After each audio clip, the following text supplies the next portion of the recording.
अस्सलाम वालेकुम, welcome to my channel education with Jiya. कैसे हैं आप लोग? उम्मीद है सब ठीक ठाक होंगे, खैरियत से होंगे।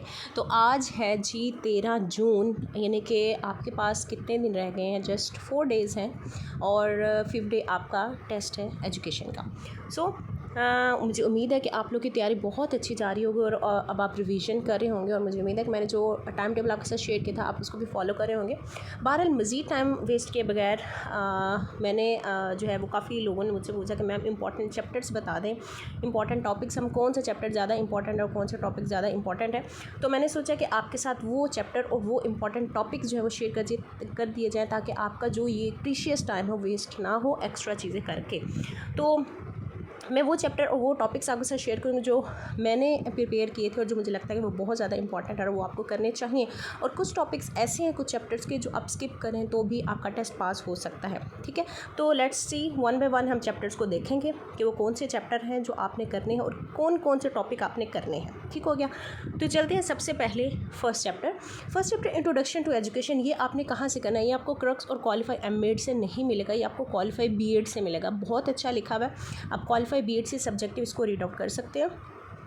ठीक है, उसके बाद मेरे चैनल पे इंट्रोडक्शन टू एजुकेशन की बड़ी बेहतरीन वीडियो पड़ी हुई है, आप वहाँ जाके सब्जेक्टिव वीडियो है वो देख सकते हैं, ज़रूर बहुत ज़्यादा बेनिफिशियल होगी आपके लिए। तो इंट्रोडक्शन टू एजुकेशन जब आप क्वालिफाई बीएड से करें। ठीक हो गया, उसके बाद सेकंड चैप्टर है philosophy of education. Very important chapter और वेरी कॉन्सेप्चुअल, लेकिन बहुत मज़े का चैप्टर। जब एक दफ़ा समझ आ जाए तो इसमें कुछ भी मुश्किल नहीं रहता।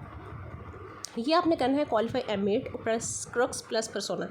इनके सबसे पहले आप एमएड और क्रक्स से बहुत अच्छे से करेंगे, देन एड एंड परसोना से देख लेंगे। ठीक है, परसोना में सब्जेक्टिव है लेकिन इतनी ख़ास आप कह सकते हो कि नहीं है, लेकिन कुछ चीज़ें वहाँ पे बहुत अच्छी लिखी हुई हैं। ठीक है, तो यहाँ पे मैं आपको ना कुछ टॉपिक्स आपके साथ शेयर कर देती हूँ जो आप लोगों ने करने हैं। एक तो फ़िलासफ़ी क्या है, उसकी डेरिवेशन। ठीक है, डेरिवेशन आपने लाजमी हर चीज़ की देखनी है। फ़िलासफ़ी की डेरिवेशन क्या है, मतलब वो लैटिन से ड्राइव हुआ है, ग्रीक से ड्राइव हुआ है, कहाँ से हुआ, तो ये आपने चीज़ लाजमी देखनी है। उसके बाद ये आपने डिफरेंट फ़िलासफ़र्स ने डेफिनेशन दी है फ़िलासफ़ी की, आपने वो देखनी है। उसके बाद areas of philosophy, then sources of knowledge. ये सोर्सेज ऑफ नॉलेज आपको बहुत बेहतरीन मिल जाएंगे परसोना से। उसके बाद स्टाइल्स ऑफ फ़िलासफ़ी कौन से हैं, ये हैं प्रिस्पेक्टिव और एनालिटिक। ठीक है, ये वाले। उसके बाद टेबुलर रासा थ्योरी क्या है, जनरल फिलासफीज़ आपने करनी है। जनरल फिलासफीज़ कौन सी आपको पता होगा, आइडियलिज्म, रियलिज्म, प्रैग्मेटिज्म।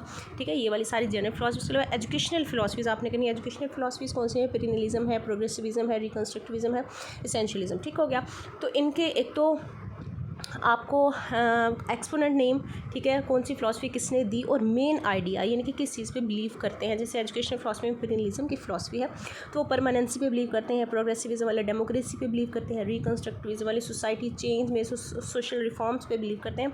तो ये जो की वर्ड्स हैं ना, ये आपने याद रखने हैं। मज़ीद अगर मैं आपको गाइड करना चाहूँ तो मेरे चैनल पर फ़िलासफ़ी के की वर्ड की एक बहुत बेहतरीन वीडियो पड़ी हुई है जनरल फ़िलासफ़ीज़ की, तो आप देख सकते हैं। उसके अलावा इंपॉर्टेंट कुछ टर्म्स हैं वो भी मैंने शेयर की हुई हैं फ़िलासफ़ीज़ की, तो वो भी आप मेरे चैनल पे देख सकते हैं।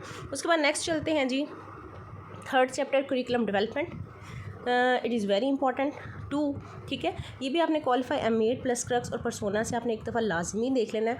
मैं आपको अगेन कहूँगी, ये मैं आप लोग का अपना एक्सपीरियंस बता रही हूँ। अगर आप जस्ट ऑब्जेक्टिव पे लगे हुए हैं then you are just wasting your time. ठीक है, ये आप जस्ट क्रैमिंग कर रहे हैं और इस तरह आपका टेस्ट पास नहीं होगा। जब तक आप सब्जेक्टिव नहीं पढ़ेंगे, थॉरली कॉन्सेप्ट क्लियर नहीं करेंगे तो you will not be successful. ठीक है, वैसे तो आप मेरी तो दुआ है कि अल्लाह ताला आपको कामयाब करे, आप सबके लिए आसानियाँ पैदा करें, लेकिन आप लेकिन सिंसियर एडवाइस ये है कि जब तक आप सब्जेक्टिव नहीं पढ़ेंगे तो आपके लिए टेस्ट और इंटरव्यू पास करना बिल्कुल ही नामुमकिन है। अब करिकुलम डेवलपमेंट के लिए कौन कौन सी चीज़ें आपने करनी है, एक तो definition of curriculum, again derivation. ठीक है, उसके अलावा टाइप्स ऑफ करिकुलम में क्या आ जाता है, subject centred, activity centred, learner centred. ठीक है, ये सारे क्या हैं, ये टाइप्स हैं। उसके अलावा स्कोप ऑफ करिकुलम आप करना चाहें तो कर सकते हैं, अदरवाइज उसको स्किप भी कर सकते हैं। ठीक हो गया, उसके अलावा कोर्स में, सिलेबस में, करिकुलम में क्या डिफरेंस है, तो ये चीज़ भी आपको लाजमी पता होनी चाहिए। उसके अलावा फाउंडेशंस ऑफ करिकुलम कौन सी हैं, ठीक है, वो आपको पता होना चाहिए, फिलोसफिकल, साइकोलॉजिकल, हिस्टोरिकल ये। और पीटीटीबी का क्या रोल है, बाइस का क्या रोल है, फंक्शन क्या है। ठीक हो गया, और problems of curriculum development in Pakistan, ये टेस्ट के हिसाब से वो इतनी इंपॉर्टेंट नहीं है। उसके अलावा करिकुलम डेवलपमेंट क्या है, कंस्ट्रक्शन क्या होती है, करिकुलम डिज़ाइन क्या होता है, और इम्प्लीमेंटेशन किस लेवल पे होता है, और करिकुलम इवैल्यूएशन। तो ये छोटे छोटे कॉन्सेप्ट हैं जो आपको पता होने चाहिए। उसके अलावा लास्ट ईयर जो इमरान खान ने बहुत ही अच्छी चीज़ इंट्रोड्यूस करवाई थी, एसएनसी, सिंगल नेशनल करिकुलम। ठीक है, लास्ट टाइम तो ये काफ़ी क्वेश्चन पूछा भी गया, इंटरव्यू में भी पूछा गया, तो इस दफ़ा भी आपको ये चीज़ पता होनी चाहिए, क्योंकि अभी यही जो करिकुलम है यही सिलेबस चल रहा है सिंगल नेशनल वाला, तो इसलिए आपको पता होना चाहिए इसके बेनिफिट्स क्या हैं, उसके चैलेंजेस क्या हैं। ठीक है, this topic is very important for test as well as for interview. उसके अलावा models very important, Taylor model. ठीक है, इसके आपको स्टेजेस पता होने चाहिए। इसका मैंने कीवर्ड आपको बताया था, तुम हो वही लेकिन। ठीक है, और इनकी स्टेजेस टेलर की 4 है, हिल्डा की 7 है, डीके विलर की 5 है, उसके बाद डेनिस लॉटन की 5 स्टेजेस और 9 सिस्टम है। तो ये छोटी छोटी जो चीज़ें हैं ये आपको फिंगर टिप पे याद होनी चाहिए। उसके अलावा प्रोसेस ऑफ करिकुलम डेवलपमेंट, ये क्वेश्चन मुझे नहीं भूलता क्योंकि मुझसे इंटरव्यू में पूछा गया था, तो ये भी आपको पता होना चाहिए। कुछ चीज़ें ऐसी हैं जो आपके लिए टेस्ट के साथ साथ इंटरव्यू के लिए भी बहुत ज़्यादा इंपॉर्टेंट है, तो इसलिए आप अगर टेस्ट के लिए ही प्रिपेयर कर लोगे तो इंटरव्यू के लिए अगर आपके पास टाइम कम है तो फिर आपको ज़्यादा अपना दिमाग ख़राब नहीं करना पड़ेगा, तो आपके लिए थोड़ा सा टाइम सेव हो जाएगा। उसके लिए मैक्सिम्स ऑफ टीचिंग क्या है? ठीक है, मैक्सिम्स ऑफ टीचिंग क्या होते हैं? Simple to complex, known to unknown, तो ये मैक्सिम्स ऑफ टीचिंग है। अच्छा, उसके बाद ये तो हो गया करिकुलम का, ठीक हो गया। उसके बाद आ जाते हैं 4th chapter, assessment and evaluation. अच्छा, असेसमेंट एंड वैल्यूएशन जो है ये भी आपने qualify, MEd plus crux plus Persona, इन तीनों से करना है, लेकिन जो टॉपिक्स आपने करने हैं वो आप नोट डाउन कर लें। यहाँ पे मैंने लिखे तो नहीं हुए लेकिन मैं आपको बताती ज़रूर हूँ, आप लोग कहीं पे नोट डाउन कर लें। ठीक है, कि कौन कौन से करने हैं। एक तो क्या करना है, असेसमेंट, इवैल्यूएशन एंड मेजरमेंट, इन तीनों में डिफरेंस आपको बताना चाहिए। ठीक हो गया। उसके अलावा टाइप्स ऑफ टेस्ट। ठीक है, टाइप्स ऑफ टेस्ट कौन कौन से हैं? Test by purpose, test by method, उसमें मतलब फर्दर आ जाता है objective, subjective, true false, short question. ये आपको लाजमी पता होने चाहिए, बहुत इंपॉर्टेंट है कि किस में कौन सा फॉल करता है। उसके अलावा जी टाइप्स ऑफ टेस्ट के बाद आपको टाइप्स ऑफ वैलिडिटी, रिलायबिलिटी, इन दोनों में डिफरेंस और इनके टाइप्स ये आपको लाजमी पता होने चाहिए। वो एनआरटी क्या है, सीआरटी क्या है, एम्स, गोल्स एंड ऑब्जेक्टिव्स में डिफरेंस पता होना चाहिए। टेबल ऑफ स्पेसिफिकेशन क्या है, मीन, मोड, मीडियन क्या है। ठीक है, facility index, discrimination power, differentiability, इनके फार्मूलाज और इनको अप्लाई करना भी आपको आना चाहिए। उसके अलावा मेजरमेंट स्केल्स, नॉयर, ठीक है, नॉमिनल, ऑर्डिनल, इंटरवल और रेशियो स्केल, और पोर्टफोलियो क्या है, एनेक्डोटल रिकॉर्ड क्या है। तो ये शॉर्ट छोटी छोटी टर्म्स हैं जो आपको लाजमी पता होनी चाहिए, यहाँ से एमसीक्यूज लाजमी आ जाता है। ठीक हो गया, मुझे उम्मीद है कि आपने ये नोट डाउन कर लिया होगा। अगर नोट डाउन नहीं किया, मेरी स्पीड थोड़ी सी ज़्यादा है एक्चुअली, मैं चाह रही हूँ कि वीडियो बहुत ज़्यादा लंबी ना हो, जो आप कोई भी चीज़ स्किप ना कर दो, तो आप वीडियो रोक के जो है वो चीज़ें लिख भी सकते हैं। उसके बाद नेक्स्ट चैप्टर है chapter 5, research, very important chapter. अच्छा, इसमें आप लोगों ने क्या करना है, अच्छा, रिसर्च और असेसमेंट की कुछ चीज़ें ना बड़ी मैच करती हैं। ठीक है, जैसे वैलिडिटी है, मेजरमेंट स्केल्स है, रिलायबिलिटी है। ठीक है, ये कुछ चीज़ें दोनों चैप्टर्स में ही हैं, तो अब एक चैप्टर में अच्छे से कर लोगे तो दूसरे में आपको दोबारा करने की ज़रूरत नहीं है। बहरहाल आप लोगों ने रिसर्च की डेफिनेशन, ठीक है, और research by method, research by purpose और बाय अप्रोच, ये तीनों चीज़ आपको बहुत अच्छे से पता होनी चाहिए। ये भी एमसीक्यूज में आ जाता है। बाय मेथड और बाय पर्पस, ये क्रक्स में बहुत अच्छा लिखा हुआ, वहाँ से देख सकते हैं। उसके अलावा हाइपोथेसिस और अजम्पशन में क्या डिफरेंस है, ये क्वेश्चन भी आ जाता है, तो ये भी क्रक्स में बहुत अच्छा डिफरेंस उन्होंने लिखा है विद एग्जांपल। और उसके अलावा पॉपुलेशन क्या है, सैम्पल क्या है और सैम्पलिंग क्या है, ये तीनों टर्म्स बहुत ज़्यादा इंपॉर्टेंट है। लास्ट टाइम यहाँ से 1-2 क्वेश्चन आया हुआ था, तो आपको इनके कीवर्ड ज़रूर पता होना चाहिए कि सैम्पल क्या है और सैम्पलिंग क्या है। ठीक है, representation of population is called sample and the process to get subset from population. ठीक है, तो प्रोसेस जो है वो सैम्पलिंग है, और वैसे रिप्रेजेंटेटिव आप कह लो तो वो पॉपुलेशन सैम्पल के लिए यूज़ होगा। बहरहाल उसके लिए टाइप्स ऑफ सैम्पलिंग आपको पता होनी चाहिए। ठीक है, टाइप्स ऑफ सैम्पलिंग कौन कौन सी हैं, ये काफ़ी ज़्यादा है। कन्वीनियंट सैम्पलिंग है, मल्टी स्टेज है, कुछ ऐसे, ये सारी आपने देख लेनी है।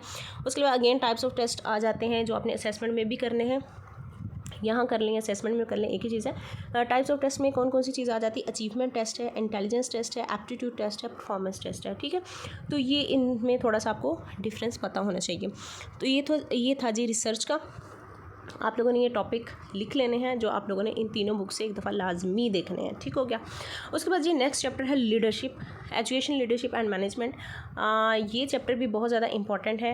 ये चैप्टर से मुझसे बहुत ज़्यादा क्वेश्चन किए गए थे इंटरव्यू में, और ये भी आपने क्वालिफाई, एमएड प्लस क्रक्स और प्लस पर्सोना। क्वालिफाई, एमएड और क्रक्स से आपने ये चैप्टर लाजमी करना है, बहुत अच्छा लिखा हुआ है वहाँ पे। ठीक हो गया। अच्छा, अब इसमें आप लोगों ने करना क्या है, सबसे पहले तो एडमिनिस्ट्रेशन, मैनेजमेंट, ठीक है, इनमें डिफरेंस क्या है। और ये बहुत कंफ्यूज करते हैं चीज़ें, लेकिन इसमें माइनर से कीवर्ड हैं जो आपने आइडेंटिफाई करके इनमें डिफरेंस जो है वो खुद देखना है। ठीक हो गया।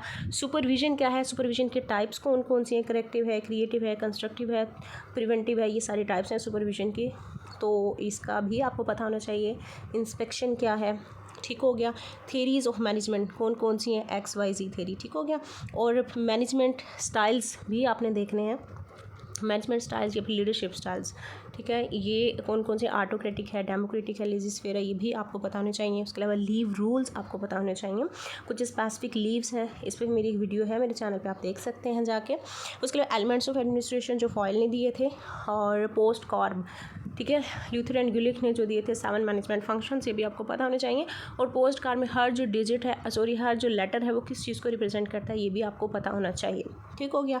उसके अलावा जी पीडा क्या है, पीडा एक्ट जो 2006 परवीन शरीफ के दौर में एक्ट बनाया गया था फॉर गवर्नमेंट एम्प्लॉय, ठीक है। उसके अलावा जी कम्युनिकेशन क्या है, उसकी टाइप्स क्या हैं, 3 इसके चैनल्स हैं, ये 3 आप टाइप्स कह सकते हैं, अपवर्ड है, हॉरिजॉन्टल है और डाउनवर्ड है। ठीक हो गया।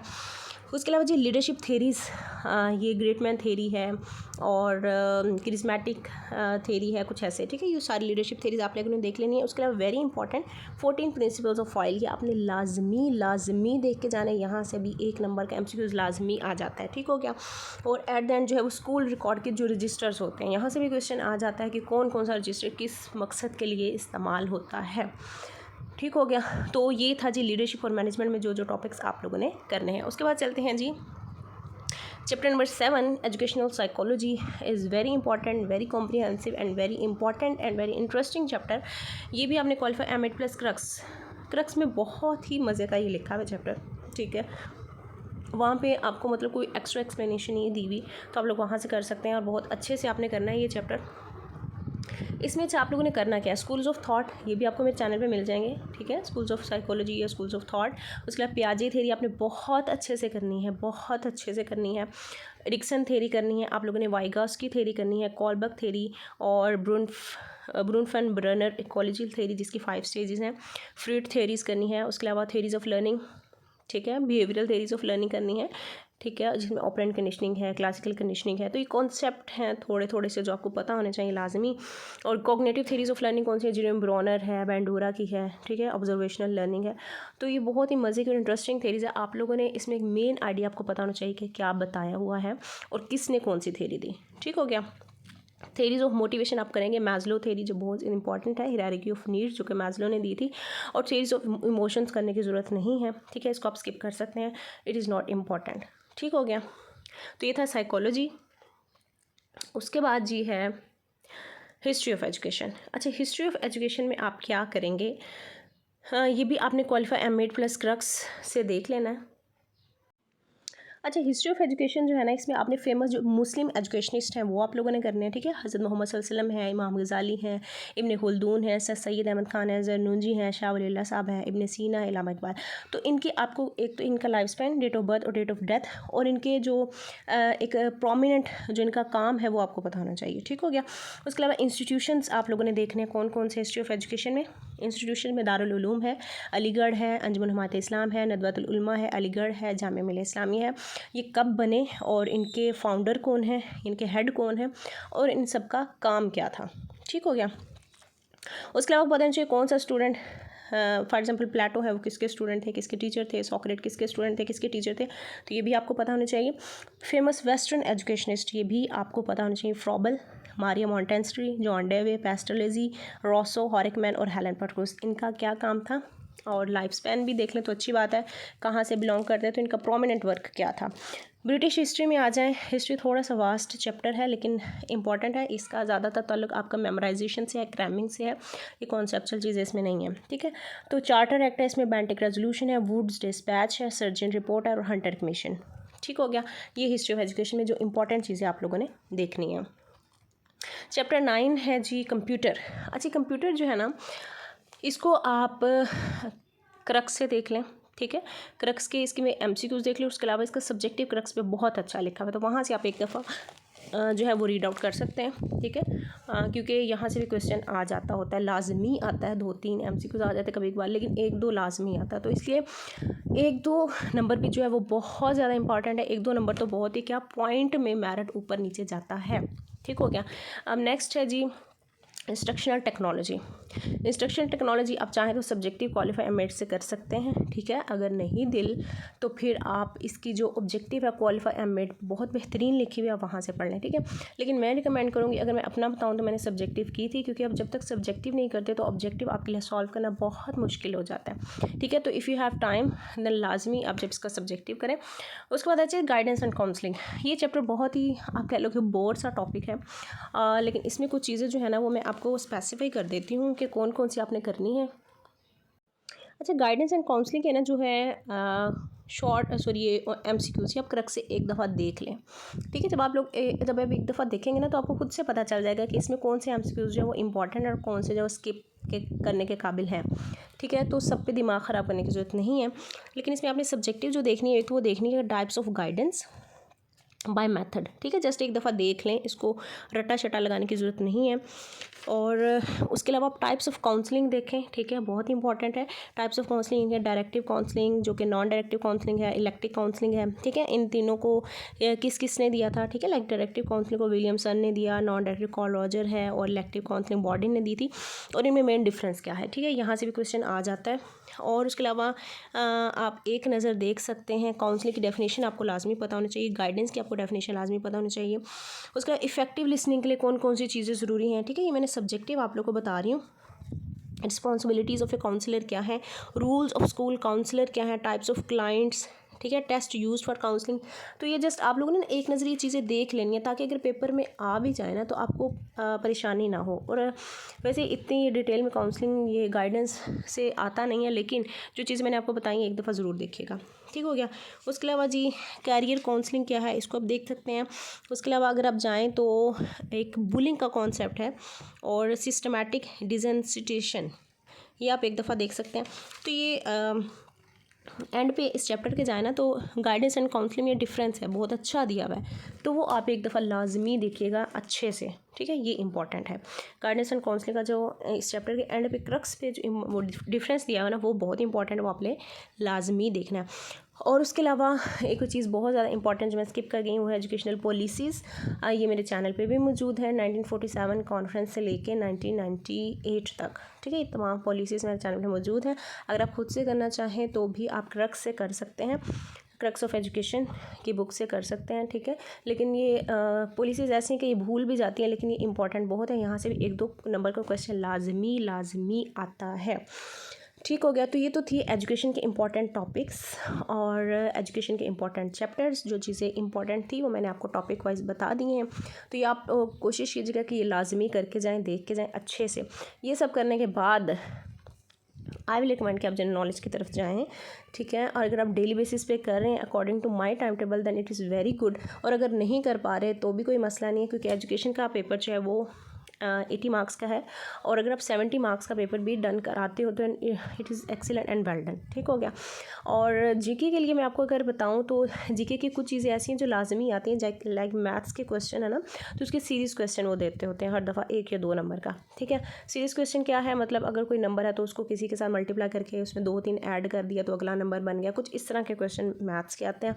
इंग्लिश का भी थोड़ा सा आ जाता है इसी तरह का। बल जीके का देख लीजिएगा। मेन जो चीज़ मैंने आपको बतानी थी एजुकेशन की थी, ठीक हो गया। मुझे उम्मीद है कि वीडियो आपके लिए बहुत ज़्यादा बेनिफिशियल होगी। वीडियो पसंद आए तो लाइक ज़रूर कीजिएगा, और कमेंट सेक्शन में बताइएगा कि आपको वीडियो कैसी लगी। इसके साथ मैं आपको कहूँगी अल्लाह हाफिज़, अपना बहुत ज़्यादा ख्याल रखिएगा, बेस्ट ऑफ लक।